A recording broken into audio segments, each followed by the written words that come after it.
player JJ Williams, on behalf of the national squad, management and team, just our thoughts and condolences go out to JJ's family and friends. Brilliant. Gaz, over to you for the first question, please, mate. Does that, JJ's passing, Wayne, does that make Saturday all the more poignant? Well, it always is when you have a player of that ilk passing away, sadly. Obviously, he had a fight with cancer, and you know that's come to an end, unfortunately. And certainly, it'll get mentioned today. And come Saturday, we'll show our respects by wearing the black armbands. Okay, thank you, Wayne. Just maybe onto the team then. Start maybe with Shane Lewis-Hughes. What's impressed you? He wasn't in your original squad, and now he's in the starting side against Scotland. Yeah, well, as we know, it's a contact sport. We're picking up injuries from time to time, and we have had some, obviously, with Ross Moriarty, obviously Josh McLeod and Josh Navidi. So there's been a few in the loose forwards. We just think that he's trained very, very well since coming in. He's impressed everybody. He's a player that we've earmarked for the future.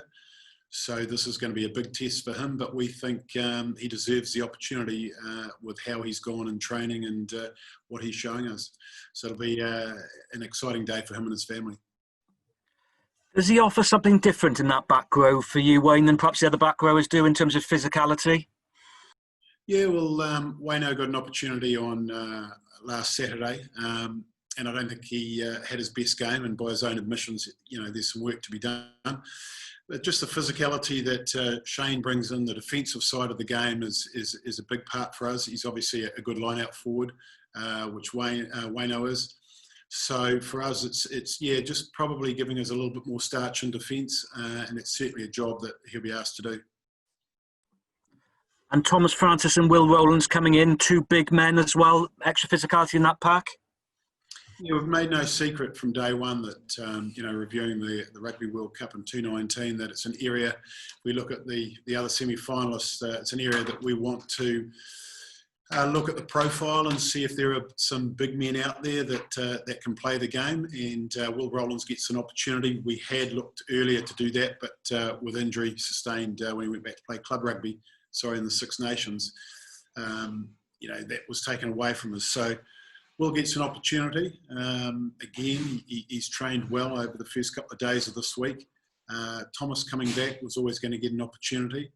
And with Samson's head injury, that's come probably a week earlier than, or a game earlier than anticipated. But no, it is a big tight five, and we've got to make sure that we're not only big, but we're fit and we can go 80 minutes where we need to, and that we have the skill set required to play the game. Liam coming back in, can you just talk us through the back three with George dropping out and Lewis Rees-Zammit injured? Yeah, so Louis got a shin problem, probably the onset of possibly some shin splints, so we've just got to be very careful with him. So that's kept him out of training this week. Hopefully he'll be back in contention for selection from Ireland on, with any luck. Liam, he had a game for the Scarlets, and we're just looking at the conditions, looking at the opposition, and I think that gives us the balance we want in the back three for this week. Wayne, you lost 4, 3 in the tournament. How big a game is this weekend, considering there's nothing on in the tournament? You can only finish 4th. But how is the camp approaching this match? Yeah, all the better for the game on the weekend, I think. It was always going to be a tough first-up game to get us back into sort of match mode. I think we tested the guys when they came in the first week, and some guys came through the testing really, really well. Others got a bit of work to do. So COVID's sort of taken its toll in that respect, but everyone's working very, very hard to try to get to where they need to be. But that game really was very good for us in a lot of respects. That we've actually channeled a lot more work in certain areas this week than if we hadn't have had that game. So definitely was well worthwhile. This game, yeah, you talk about results. It's not lost on us. We know that we need to get a good result this weekend, and a good result is a win. We also want a good performance with a win. So, it's not going to be easy. Scotland are playing well. The conditions, I think at this stage, would be silly not to gear up for some wet weather potentially. So that'll put a new twist for a home game. Final one for me. Your captain's going to be a world record breaker on Saturday. Obviously breaking Richie McCaw's record previous. Just sum him up, and also a comparison maybe with fellow New Zealander of yours, Richie McCaw. Well, look, the first thing I'd say is that Alan Wynne doesn't like these sorts of conversations going on, so I'll keep it short. But look, he is a true leader, phenomenal achievement.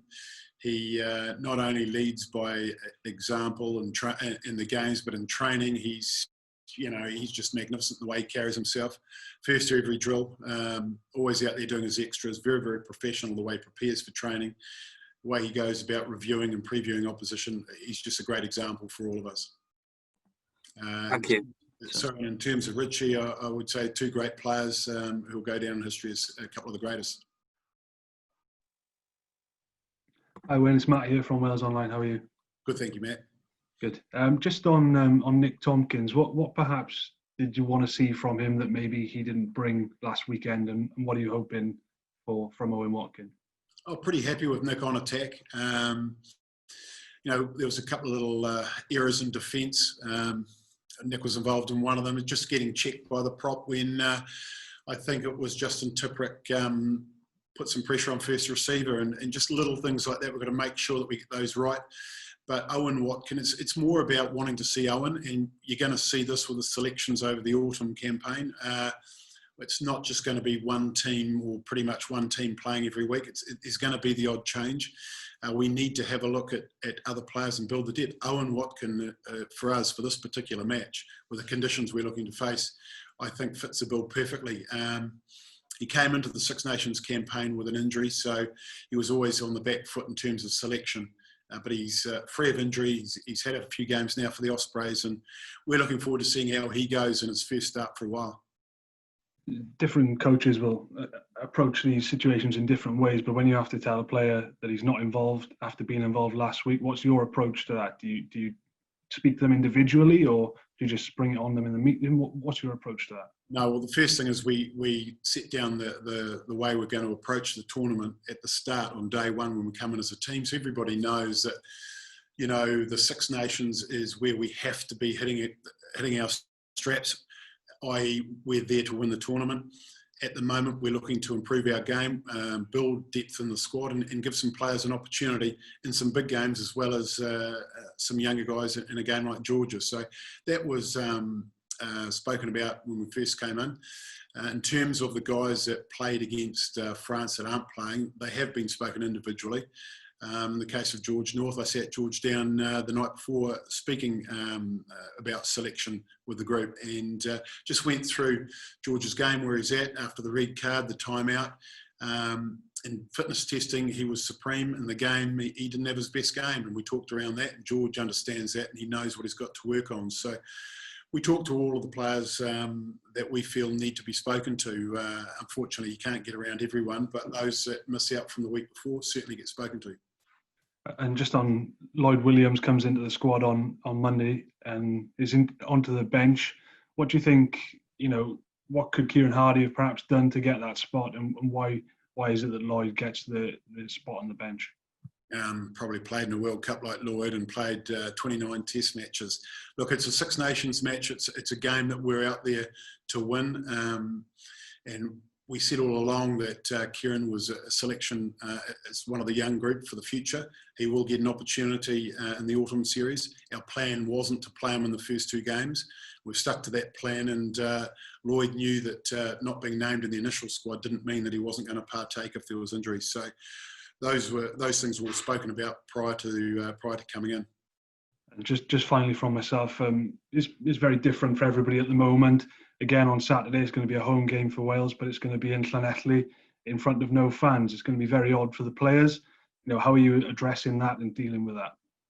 Yeah, it's something that's been discussed, but the players themselves have played now a number of club games with no crowds, so they're getting used to having to bring the tempo themselves and not get lifted by the crowd. It's something that we've talked about in stoppages in play.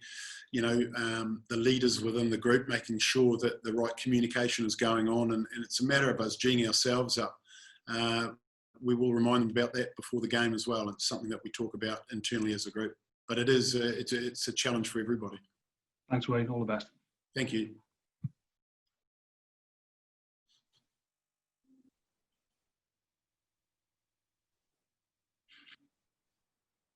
Sorry, I think you're on mute.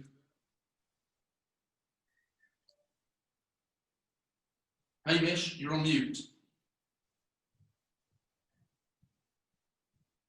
Sorry, Hamish, I can't hear you. Is that at our end or?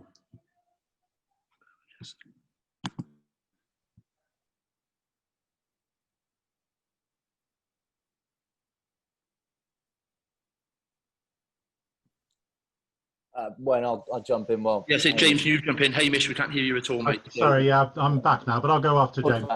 James and Hamish, then we need to end the live part, please. Okay, I'll go. Wayne, I know you say Alan Wynne doesn't want to dwell on this record, but it's quite incredible, isn't it?